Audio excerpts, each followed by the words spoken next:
سلام دوستای خوبم، خوش اومدین به این ویدیو. من ناهید هستم.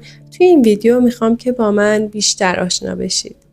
این اولین ویدیوی کانال هست و با اینکه صدام گرفته اما یک حسی از درون به من گفت که شروع بکن، اولین ویدیوی کانالت رو منتشر بکن و من همین کار رو انجام دادم. میخوام از خودم بگم، خیلی خلاصه البته، و از مسیری که اومدم. سالها پیش با یک سری از قوانین الهی آشنا شدم و متوجه این شدم که خودم دارم زندگی خودم رو خلق میکنم. اما قبل از اینکه با این قوانین آشنا بشم چطور آدمی بودم؟ اینو براتون بگم که پر از حسادت بودم، پر از ترس بودم، ترس از قضاوت، ترس از حرف مردم، ترس از نتونستن، ترس از صحبت در جمع، احساس شرم، خجالت، احساس عدم ارزشمندی، عدم اعتماد به نفس و خیلی از سیاهیایی که حالا شاید بیام براتون بگم طولانی باشه، ولی میخوام فقط اینو بدونید که پر از سیاهی بودم. یعنی آدمی بودم که همه جور سیاهی از کودکی درون من انگار ریشه زده بود و من انگار خودم رو گم کرده بودم. آدمی که خودش رو گم کرده و میخواد اون اصل وجودیش رو پیدا بکنه. این خلأهایی که درون من بود باعث شد که من احساس بکنم یک گم شده ای تو وجود من هست، من باید برسم به اصل خودم و اومدم توی مسیر خودشناسی. البته که قبل از اینکه وارد مسیر خودشناسی بشم یک درخواست تغییر انگار همیشه از جهان هستی داشتم که من میخوام تبدیل بشم به بهترین خودم و این درخواست تغییر و این خواست قلبی من که من میخواستم بیام توی مسیر تغییر باعث شد که من وارد مسیر خودشناسی بشم و وارد مسیر خودشناسی شدم. اولش با قانون جذب شروع شد که حالا اون کلا بحث جدایی داره و اکثر افرادی که میان تو مسیر خودشناسی، خب من خیلی دیدم که اولش با قانون جذب وارد مسیر خودشناسی میشن که خب اونم بحثای خودش رو داره و جذب آنچنانی اتفاق نیفتاد واقعیت توی اول مسیر. چرا؟ خیلی همه چی خوب داشت پیش میرفت، خیلی اوکی.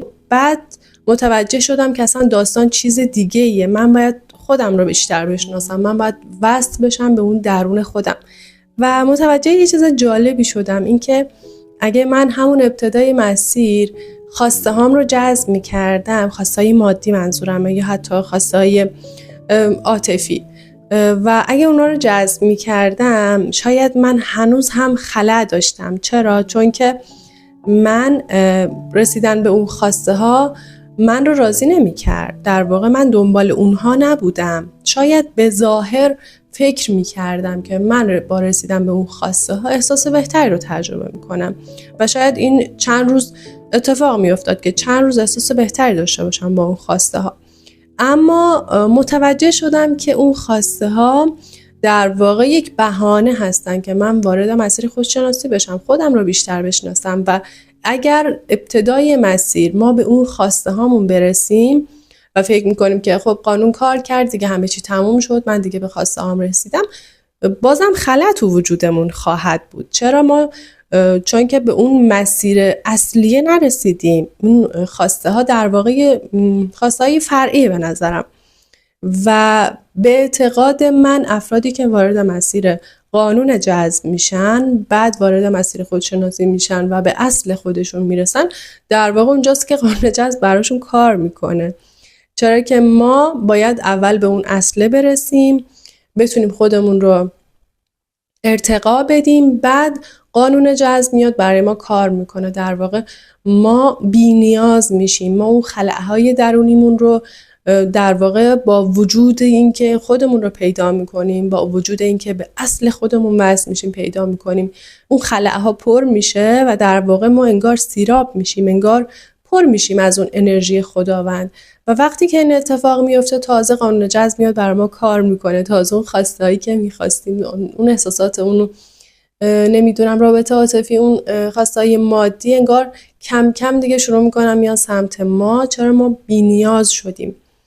شاید براتون پیش اومده باشه که به یه چیزی شدیداً نیاز داشته باشید ولی از شما دور باشه و زمانی که اون خواسته رو رها میکنید اون خواسته دیگه خود به خود میاد سمت شما و قانون جذب هم به نظر من اینطور کار میکنه. ما زمانی که به خودشناسی میرسیم، زمانی که دیگه خودمون رو بهتر شناختیم، تونستیم اون ترس‌های خودمون رو ببینیم، نقاط ضعف خودمون رو بیاریم توی نقاط مثبت خودمون و یه جورایی بی‌نیاز میشیم از انرژی‌های بیرونی، یه جورایی بی‌نیاز میشیم از اینکه آدم‌ها بخوان به ما انرژی بدن.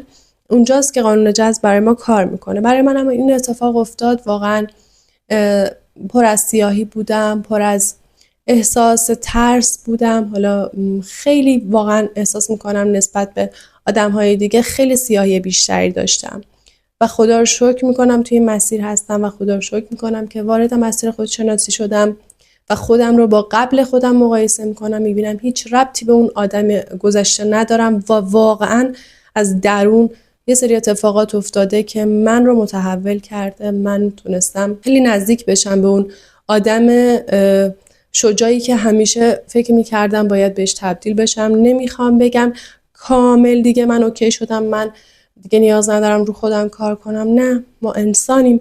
ما تا زمانی که توی این جهان داریم زندگی میکنیم و داریم زیست میکنیم باید روی خودمون کار بکنیم. من نمیخوام بگم من دیگه اوکی شدم، تموم شد دیگه خودشناسیم.